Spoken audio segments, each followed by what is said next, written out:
I'm T. Rick Jones. I'm the managing editor. I'm Chris Post, contributing writer. I'm Aster Lefkin. I'm also a contributing writer. And this is your daily Star Trek news roundup for the week of March 31st, 2024.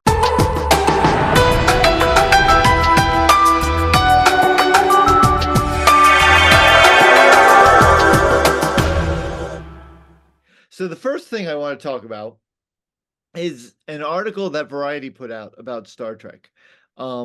And it began with the question, is Star Trek still relevant? And given all the news it came out with, I would venture to say that the answer is yes. But there are a few. I don't know if either of you guys have had a chance to read this article. There were a few interesting things that some announcements, and I wanted to go over some of the big ones. Point by point.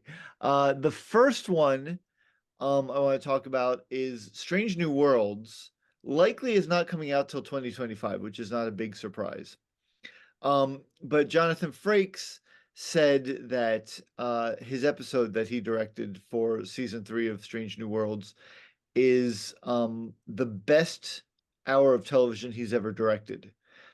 And it is a Hollywood-style murder mystery, which I'm very excited about. So what do you guys think? Frakes has directed a lot of television and a lot of Star Trek. So what do you guys think about doing a murder mystery on Strange New Worlds and Frakes directing? I'm so excited about it. I didn't know that. I didn't read this article. But that's really cool. And I like that Strange New Worlds is taking a lot of the tropes that we saw in old Star Trek where it was a bit more fun and they've done holodeck adjacent episodes and stuff like that, which were more of the fun and less serious and broody, which we see in a lot of new Trek. And I really like that Strange New Worlds is embracing this. So the fact that we're getting a fun murder mystery episode is really awesome because those were my favorite in next gen, like the elementary Dear Data and the ones where they go to the casinos and stuff like those. That's my favorite stuff. So I'm really excited and that's awesome news. Yeah. What about you, Chris? Yeah, I've said for a long time that Strange New Worlds is my favorite of the new Trek, and it continues to be. There's a word that we don't use a lot anymore, but it was definitely used in the 1960s when the original series was being broadcast, and that is to call something a romp. ROMP, right? And so I like those episodes that you might describe as a romp.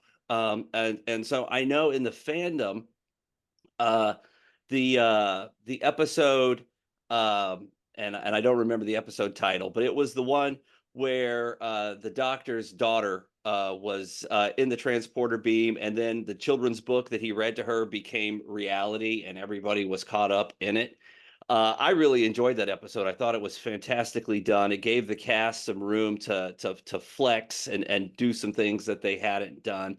I really love it when Anson Mount gets a chance to do comedy because he is a seriously funny individual. I mean, I know he's this kind of chiseled romantic leading man sort of appearance with the big coiffured hair and everything, but he is a really funny guy. And so I love when they take those little turns and give us those kind of offbeat episodes. And if Jonathan Frakes is directing it, then absolutely sign me up for 2 helpings, please. The next announcement I want to talk about is Section 31. It's there's a streaming movie coming out. As everybody I'm sure knows, it's filming has finished. But the big reveal in this article is that what's her name? Casey Roll is going to be playing Rachel Garrett. Who, if you remember the episode Yesterday's Enterprise, Rachel Garrett was in command of the Enterprise C that went forward in time and changed history, and then they had to send her back with Tasha Yar. This is going to be a younger version of Rachel Garrett. It suggests that the Section 31 movie, or at least part of it, will take place in the Lost era between Star Trek 6 and the beginning of Star Trek The Next Generation. Um, So, what do you think? Do you remember Rachel Garrett? Are you excited that this seems to be the timeline for it? Talk to me a little bit about that one. Yeah, I was intrigued by that. Certainly, there are some of those Enterprise B, Enterprise C kind of era where you're like, we know that they exist, we know who the captains were. The expanded universe materials, novels especially, dig into some of that time period, but we haven't seen it really depicted on screen very much. So I think it's fertile ground for storytelling because you don't have all the hangups of some of the prequels where like Strange New Worlds, where like we're getting like little glimpses of Scotty and Kirk and those kind of things. But you can have a prequel that is entirely fresh, like the way Enterprise was. It was a prequel, but it was all new ground that they were doing. We weren't getting some of the fan service that can be a distraction sometimes in prequel series. I just hope that when they do the depictions of the ships and those kind of things, they kind of go with the established aesthetics of things, so they don't make it look like the bridge of Discovery, which was like so much more advanced than its counterparts established it in the canon.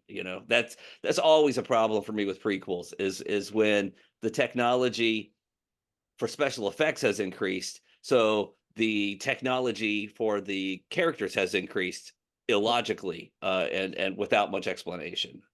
Yeah, that's kind of my problem with, I mean, as we were talking, I love Strange New Worlds, but their bridge is so much more advanced than the original series bridge. I don't think they need to necessarily go all the way to a 60s aesthetic, but they have so much better technology than the original series. And I think that's the thing that, is a little bit jarring. Aster, what's your take? I'm just excited. I don't know. You could probably throw like a pile of garbage at me, but if you told me it was the Section 31 movie, I would love it. Like, not saying that the movie's going to be a pile of garbage. I think it's going to be wonderful. Let me clarify. I think it's going to be a wonderful movie. But it could be whatever it is, and it like will have Giorgio in it, and I'm here for it always. She's probably my favorite Star Trek character ever. I think Philippa Soo did an amazing job playing her, and I I'm so excited. Yeah, I'm looking forward to it. And related, Michelle Yeoh in the same article said she Michelle Yeoh, not Philippa Soo. Sorry, low. I'm kind of low on sleep. I understand. The other related thing to that is Michelle Yeoh in the same article has said that she'd be up for a sequel. And they've been talking about other streaming movies, including potentially a sequel to Section 31 and also a Star Trek Picard film. Um, so uh, it's not exactly Star Trek Legacy. They're not confirming any kind of Star Trek Legacy thing, but a sequel. And from what I've read, Patrick Stewart would be up for something like that as well. Um, so, what do you guys think about the potential for a film of a sequel of Section 31 or a Star Trek Picard film? Well, I agree with Aster that Michelle Yeoh is awesome. She's been awesome forever, and so Discovery was lucky to land her in the cast. I think maybe she was kind of an unrecognized. I mean, certainly she was recognized for her talent, but she didn't have that Oscar yet. And I think after she picked up that Oscar, um, her her ability to get cast in other projects increased tremendously. Probably her salary demands were also able to be increased. Yeah. And so the fact that she is still interested in doing Star Trek is a lucky benefit for us, also, I think a positive reflection on her character, that she's not like, oh, I'm above science fiction now because I have this golden trophy on my mantle. So, well, of course, I haven't seen the first film, so if the first film is really terrible, I don't know that I can endorse sight unseen a second film. But I would rather see that than a Picard film. I love the Next Generation. I mean that was my first time seeing Star Trek when it was being broadcast. New episodes was the Next Generation. I kind of grew up with the Next Generation. That was middle school through high school years. So I grew up with Next Generation. I love that cast. But after 3 seasons of Picard, I'm kind of ready to move on to other areas of the Star Trek universe and see other stories being told.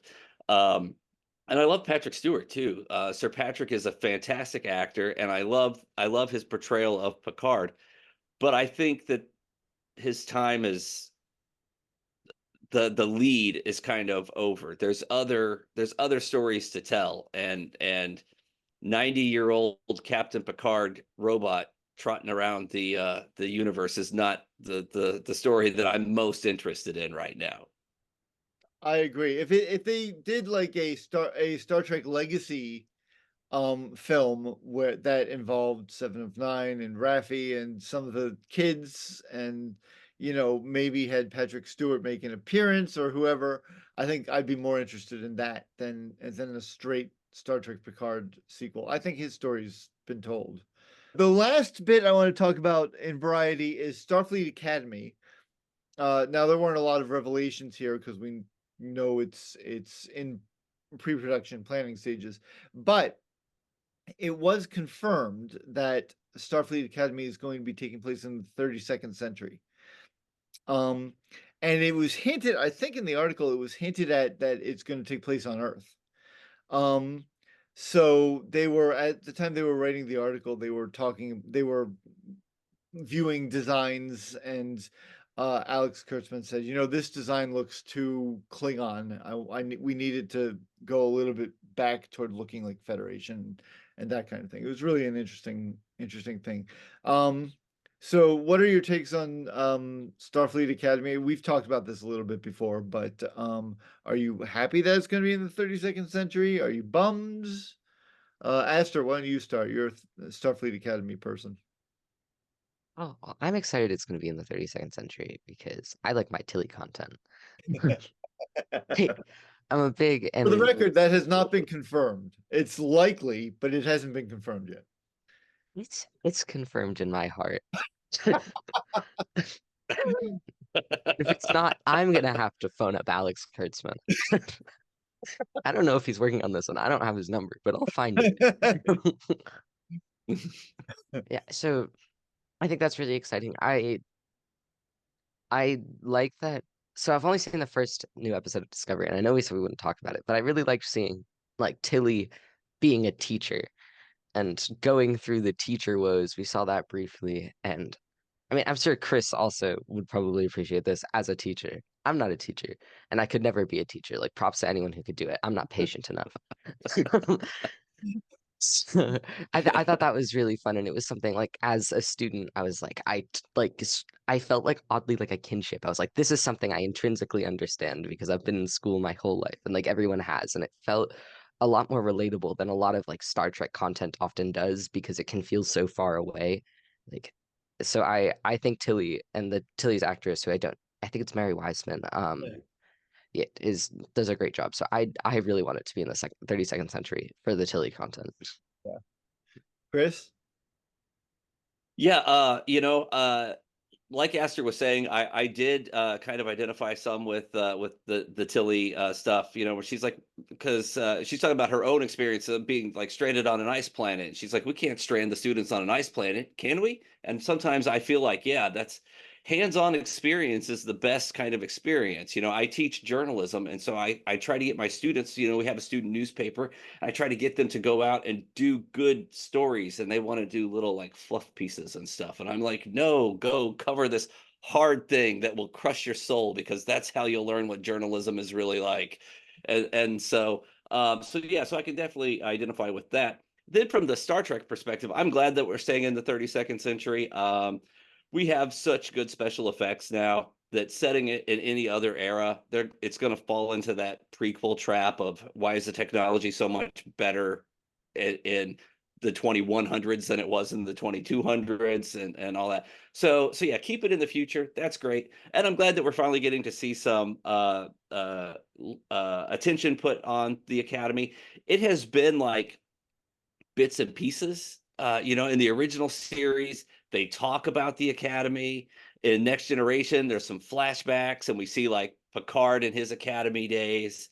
And so it's been nibbled on, but we haven't really gotten a good bite of the Academy yet. In the 2009 film, we did get to see a little bit, but man, they went through the Academy really fast in the 2009 film. So Yes, it's like, hey, you're a second year cadet, and now you're captain of the Enterprise. And so it's like whew, that was kind of an abbreviated session there. So I'm glad we're going to get to see students come and actually spend some time there and have those experiences. So I hope I don't know, I haven't seen anything, but I hope it starts with like some first year academy students, so they're like fresh and new and they don't know anything and everything has to be explained to them. So we get big exposition dumps that give me all of this great background data that I love to have on shows that I nerd out on.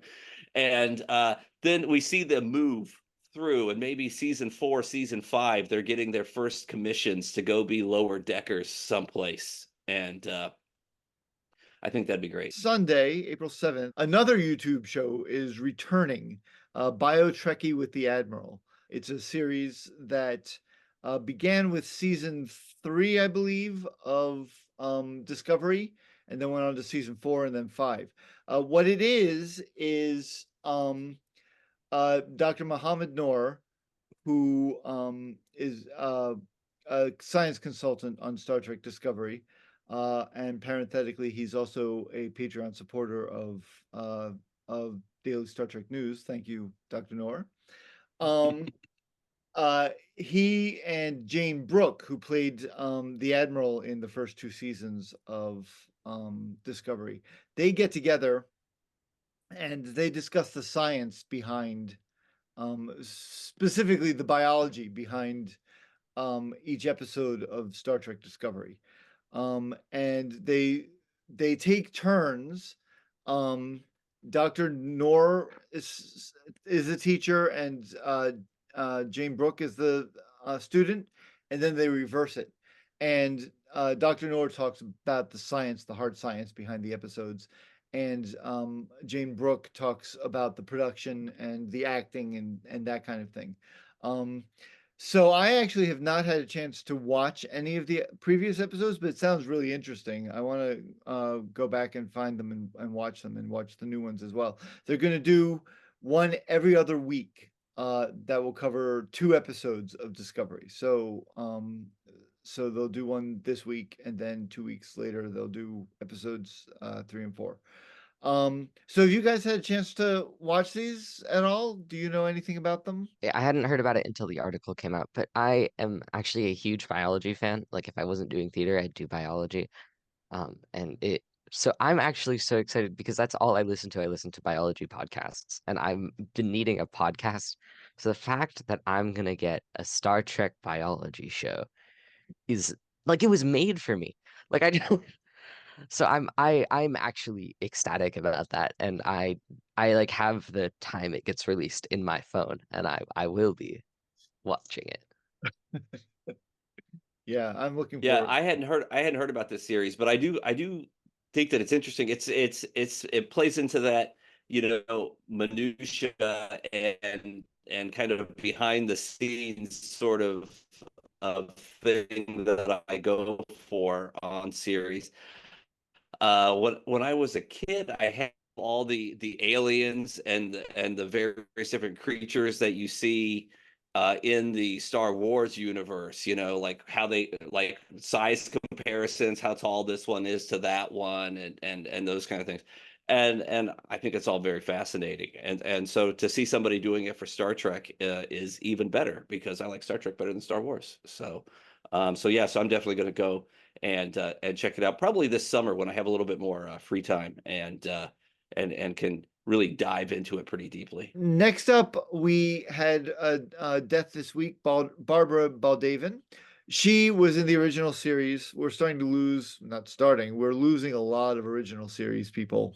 Soon it will just be William Shatner and the cockroaches left on the planet, because everybody else will have died. Um, she was Angela Martinez in Balance of Terror, which is the episode that introduced the Romulans. And in that she was starting to get married at the beginning, and then the Romulans attacked, and by the end, um, her husband had been killed. So she was married, and I don't know if she was technically married, because they didn't get to finish the service. But her fiance was her fiance was killed by the end. He was no longer going to get married. And she was also in the very next episode, Shore Leave, and she was dating somebody completely new. So she moved on real fast.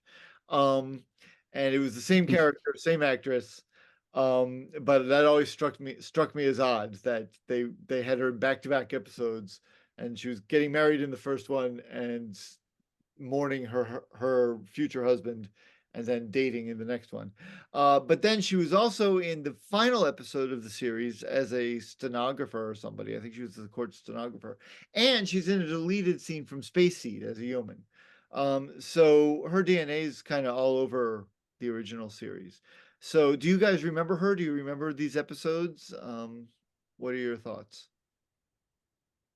Yeah, I didn't recognize the name, obviously, when I saw it, but as soon as I saw the picture from that episode, I knew immediately what episode it was, because I've seen Balance of Terror quite a few times.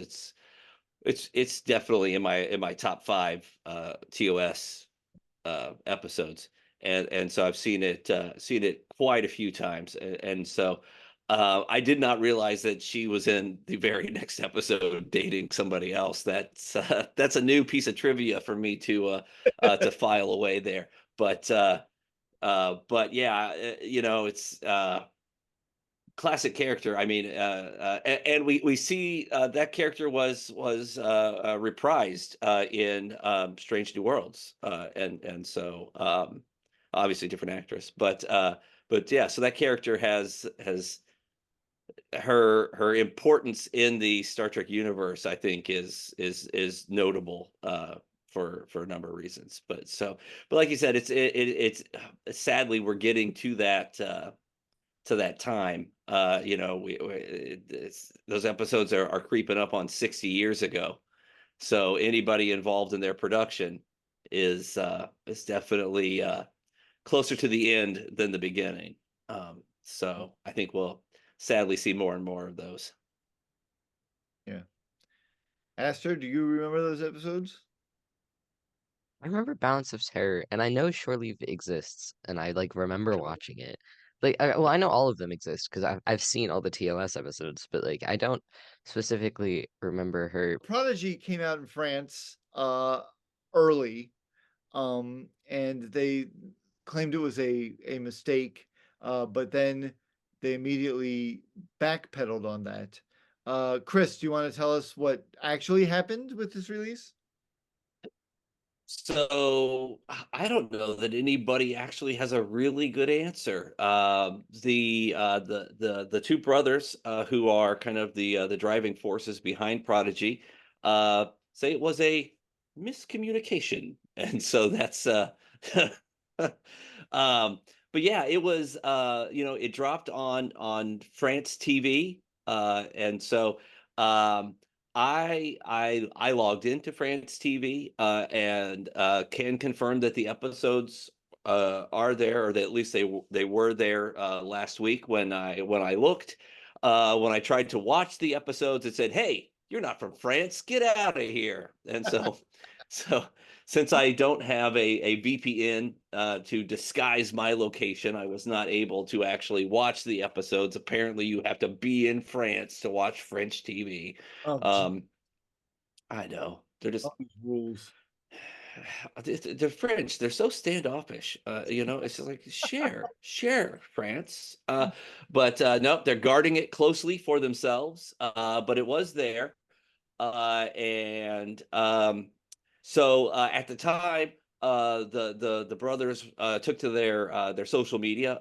X apparently is where they are most active, and so they were tweeting on X, and they were like, "We're going to get to the bottom of this. We have no idea how this happened." And then later they apologized a little bit and said, "Oh, it was miscommunication." So, but it was still there. The episodes were still there. So apparently I don't know what the miscommunication was. They weren't very clear on what the miscommunication was, but apparently France TV has a contract that allows them to broadcast it because they are still broadcasting it.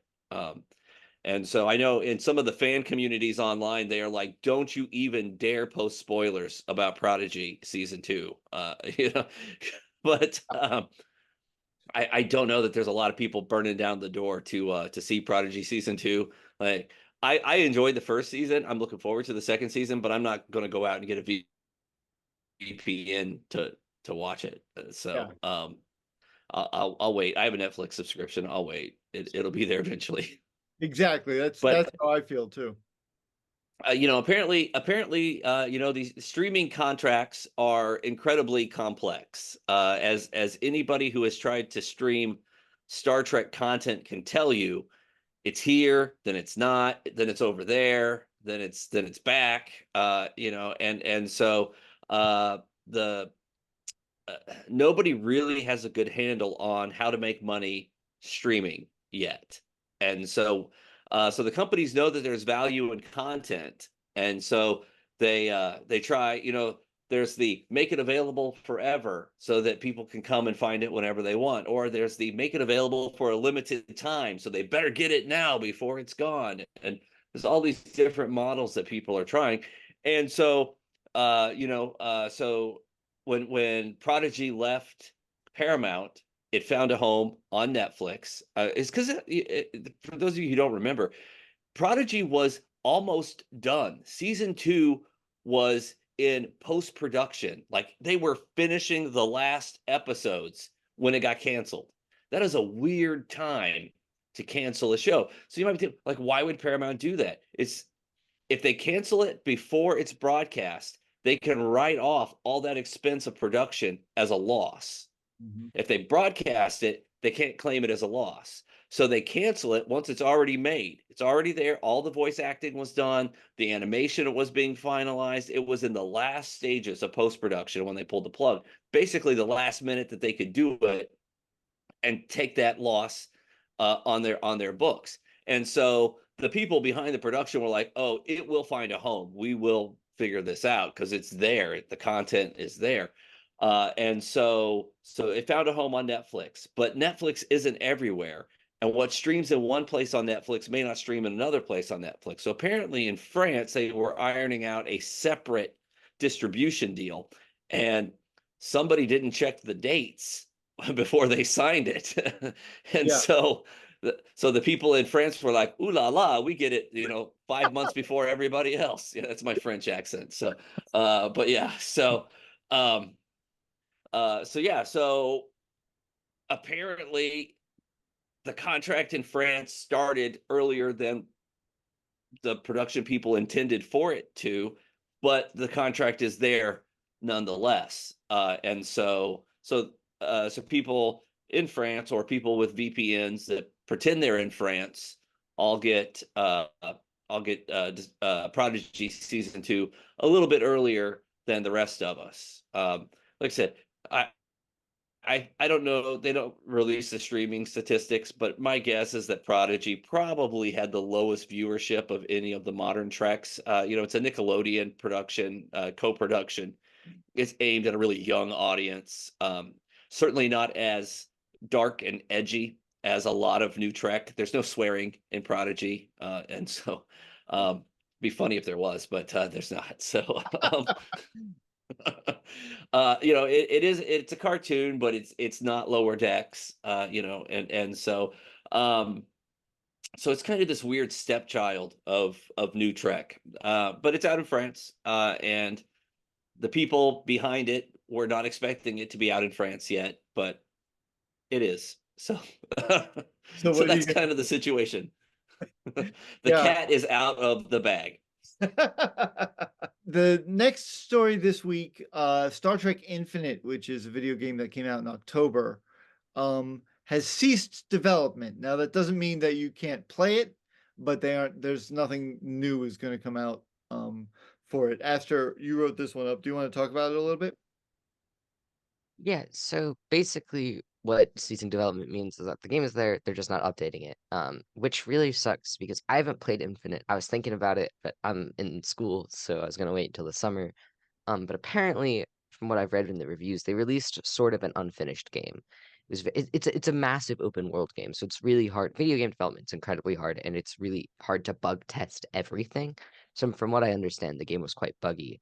And that's mostly what the updates were fixing. But because of this, and because they released a sort of unfinished game, um, it just was getting a lot of hate.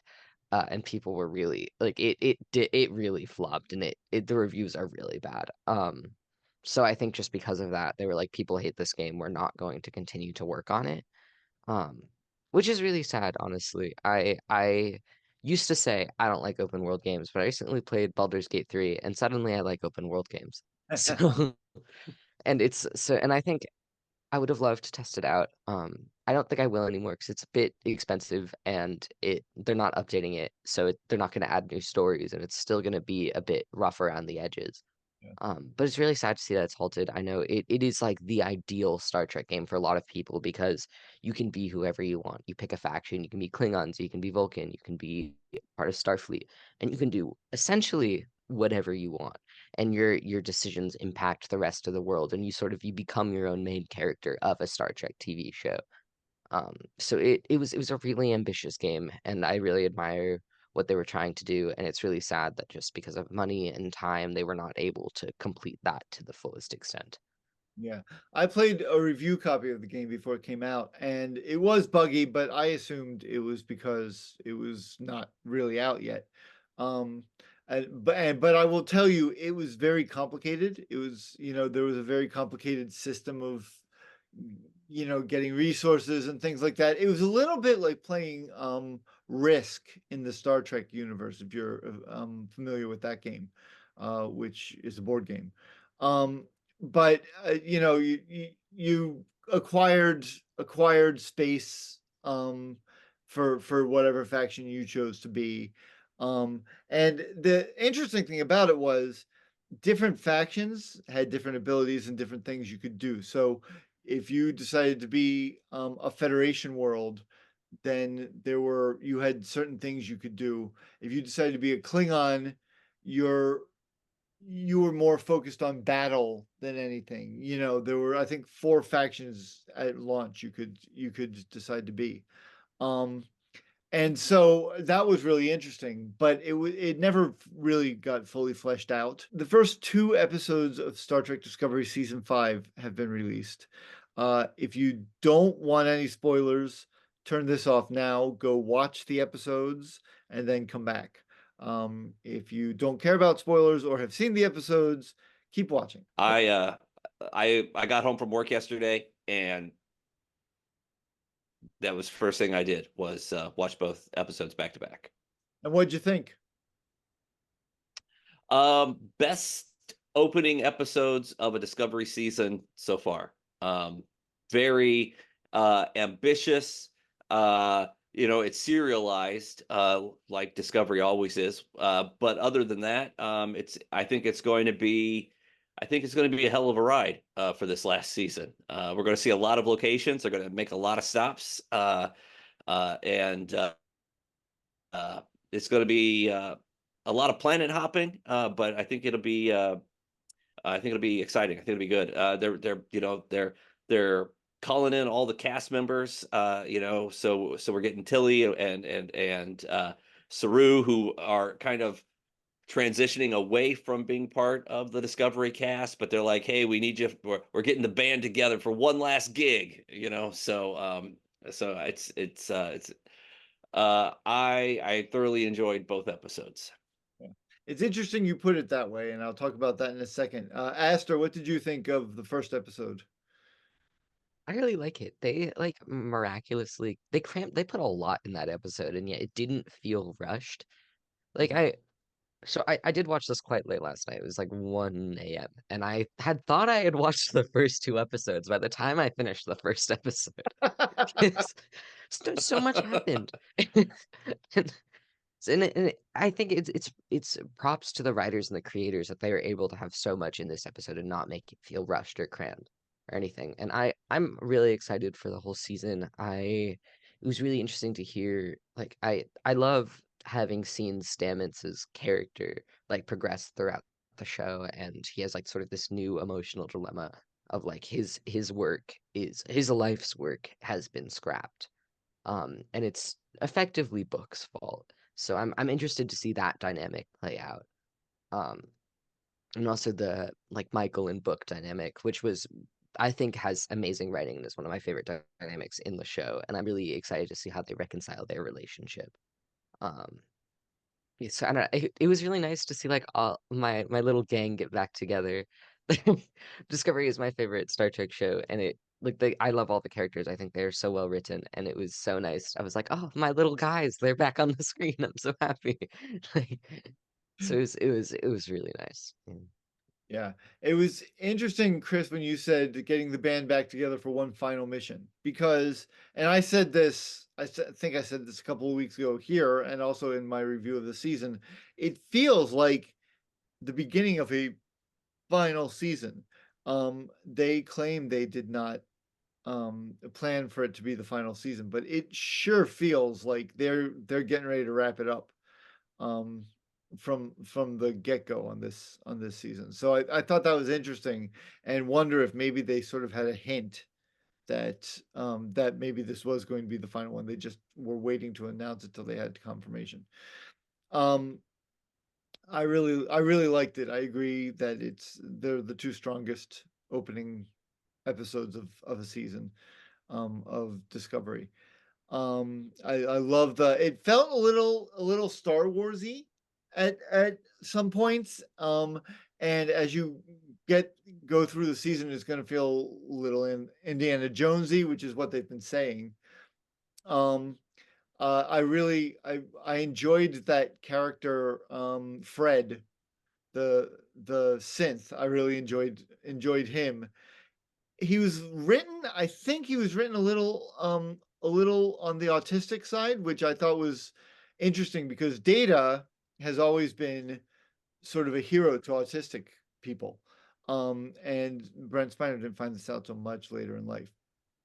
So I'm wondering if they were conscious of that as they were writing that character. Um, but I thought it was a really fun character, and I like Mullen Locke. So Yeah, when I saw Fred, I wondered like what is his backstory? Like, I mean, he's Sung style, certainly. But he doesn't look like Brent Spiner. So is he like a knockoff? Is he like the Wish version of Data? Is that like you know like I'm sure Data schematics are out there somewhere in some database. So the like somebody like I could build one myself. More or less. maybe I believe he maybe says he's like 600 something years old. yeah. So which is really cool. I hope they bring Fred back. Maybe they do in the second episode. I don't know. I haven't seen it, but I want more Fred content. I I don't know for sure. But I suspect that we are going to be getting more backstory for Fred. I think Fred's going to be more of a linchpin than we realize. I know some things Aster doesn't, and Chris does as well. Um, but uh, but I suspect we might be learning more about him later in the season. I could be completely wrong, but we'll see. What do you guys think of our new villains, Maul and Locke?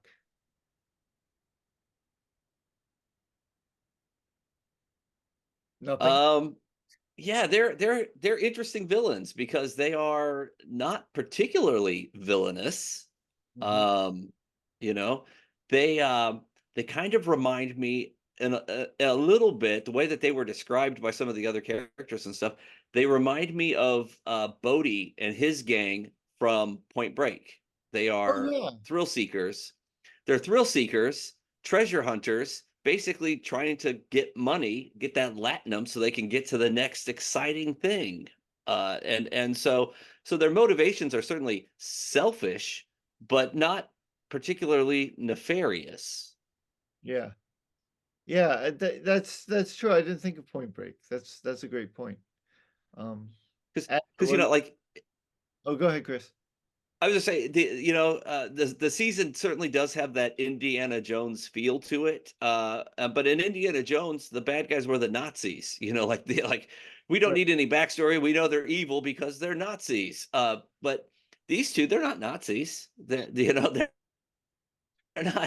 not seeking this thing for power or influence. They're doing it because it's fun. They're doing it because it's exciting, Yeah. and that's a motivation that we don't see a lot in the Star Trek universe. And so it's interesting characters.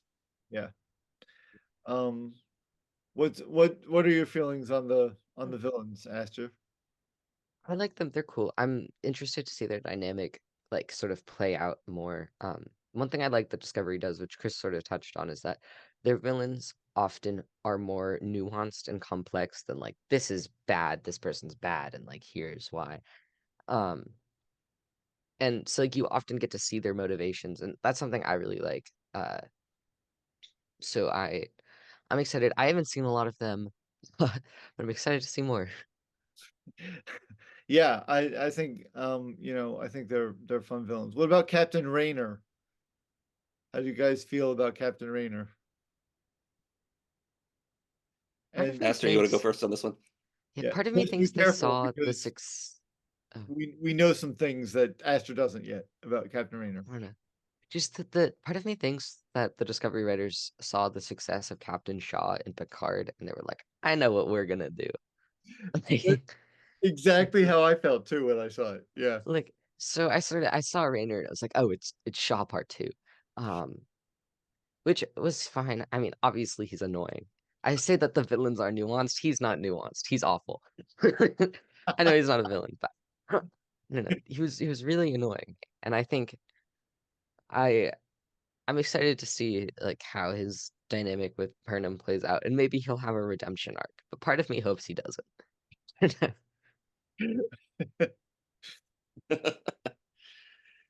So there is something about Starfleet that attracts these personalities. And um a lot of times in, like, especially like in the original series and the Next Generation, they get elevated to positions of power and authority. Usually we see them as commodores or admirals, but yeah, they are so dedicated to what their idea of the mission is that they forget what the Federation is about. Like, they are so Starfleet that they they they they sacrifice the thing that they're trying to save. And we see that it's a recurring theme that we see a lot of times, uh, especially, like I said, with admirals in Starfleet, and so I think, especially in the first episode, we see that he is on that path, um, and willing to sacrifice the ideals uh, uh, to complete the mission. And so not necessarily new ground, but we'll see where the rest of the season takes him. Because maybe he will get to pull back from Yeah. that a little bit. Yeah. The one other thing before we let Aster go that I wanted to talk about the just touch on is that we got to see a new capability of starships in when the avalanche was coming down and these two starships merged their shields to stop it from destroying the town. We've never seen that before in any Star Trek that I can recall.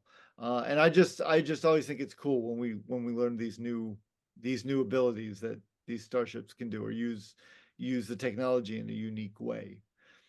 Um, so any thoughts on that, either of you? Yeah, yeah.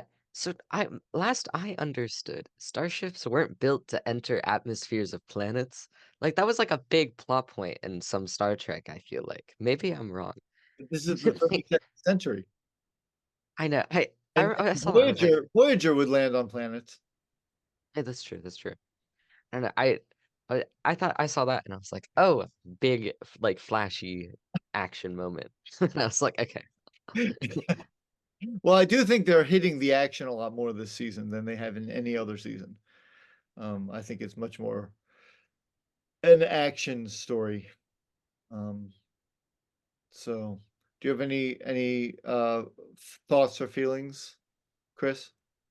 Well, spaceships on planets is problematic. They are obviously built to fly in space, not to fly in atmosphere.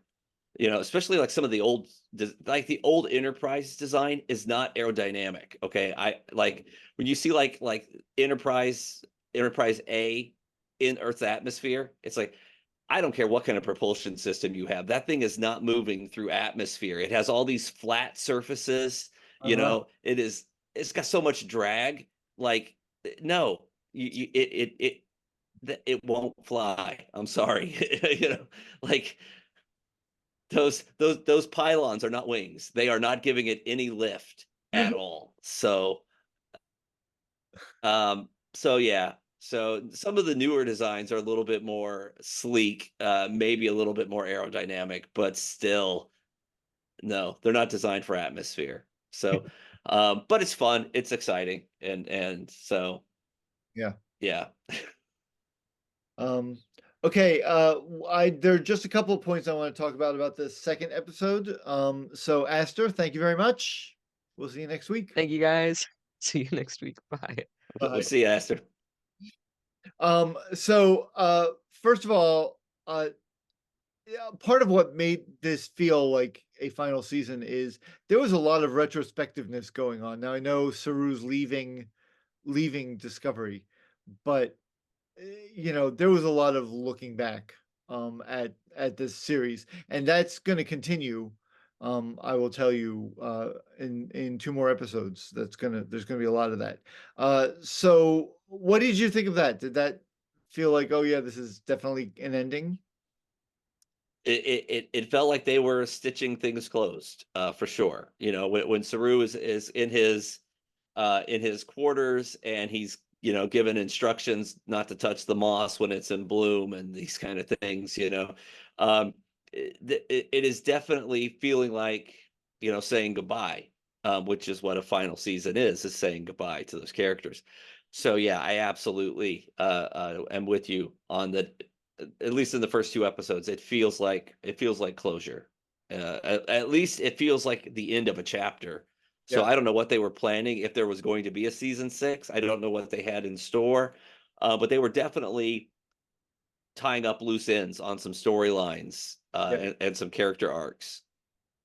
Yeah, I agree. And then so what I didn't want to tell Aster was Captain Rayner is now the first officer.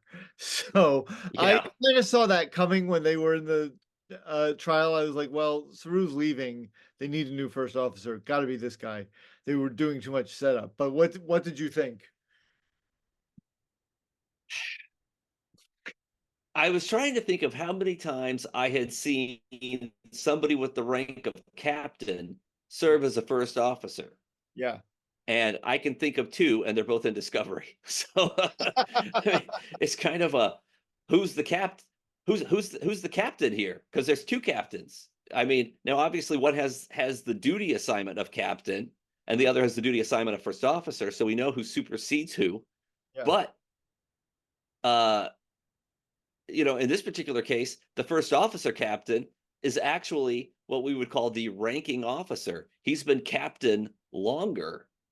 So in when he asks whose mission is it in the first episode or second, I don't know, they blend together for me, but whatever it was that he asked, whose mission is it?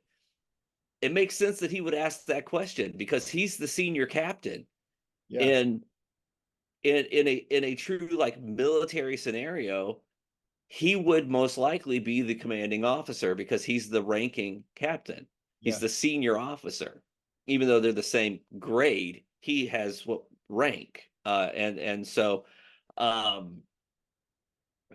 it's interesting. And the way that the first episode he was presented as so just cocksure, gonna do what he thinks is right, for him to basically in 30 seconds say, yeah, sure, I'll be your first officer. She gives him till 0800 and he's like, zip up the jacket because I'm ready to go. And it's like, no, he would have had to think about that a little bit more. Yeah, Either that or he's planning that I'm gonna get back in the seat and I'm gonna do things my way because he's like, I'm not a yes man.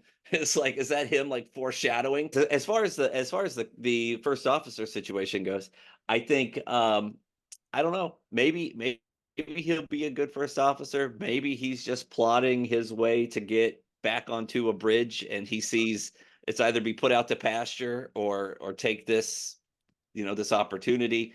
yeah, I don't know him well enough to know his motivations, so yeah. it'll be interesting to see how it goes. That's the thing. I wonder if, and this is not answered in episodes 3 and 4, but that I recall. But I wonder if you're right. I wonder if he's like, oh, this is how I can stay in Starfleet, get back on a bridge, and maybe it'd be really interesting if later in the season there's a betrayal there, of him Yeah. by him of Burnham, but I guess we'll Like I see. said, we've seen these characters, in TOS and the TOS, and then Next Generation,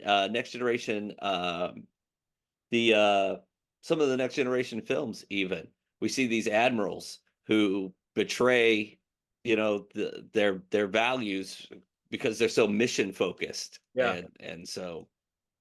Right. So I don't know if this is a character who we're just finding earlier in that arc, or if I don't know. Like I said, I don't know him well enough yet, so can't say. Yeah, we'll see. Um, is he part Vulcan, part Romulan? What do you think he is? I don't know. I almost Googled that last night while I was watching it, Yeah, but I was so engrossed in watching it that I did not actually pick up my phone to Google it. He definitely has pointed ears, which we don't see often in Star Trek. yeah, yeah, It's usually Romulans and Vulcans have been the main ones that we see with that. Most of the other human variants, it's nasal ridges and right. those kind of things. Yeah, So, bumpy but forehead. I think I could remember if they talked about the progenitors in the first episode or not. So I didn't want to say anything when Yes, Aster it was still was in the here. first episode. That I should have Was brought it in that the up. first episode? Yeah, yeah, yeah. I couldn't remember. Like I said, I watched them back to back, so it's like 1 2 hour long episode as far as my brain is concerned. But I always thought that was a weird episode to never talk about again. Right. Yes. you know, so like I don't remember what season that was in, but it was early enough that it probably should have come up again at some point in some Yeah. conversation. But it was like apparently it became super top secret and nobody ever talked about the fact that everybody is descended from the same DNA. And so it's like a weird thing to keep a secret. So it's interesting that is that when they were like, what thing from the past can we drag up for this Yeah. season? And they were like, you know what probably should have been talked about before now? Those progenitors. Let's talk Right. about those guys. Yeah, You know? exactly. Exactly. But it should just be happening now. So I'm all for it. Yeah. Yeah. I Yeah. think Remember that Star thing that Trek. happened 1,000 years ago? Right, right. Oh, we're just bringing it up now. I think Star Trek has a lot of, uh, there's another species in the original series that sort of seeded planets with humanoid life forms. I can't remember what they called them. But I think Star Trek has a lot of these sort of origin species. But I think the progenitors are some of the most fascinating because they actually took people's DNA or, they took DNA and seeded it in all these other species. So we're all connected, which I think Yeah. is a great Star Trek metaphor. Yeah, absolutely, absolutely. And I mean, if you're going to go out, if it's going to be your last season and you're going to go out, it's a great story to go out on. Yeah, absolutely. So,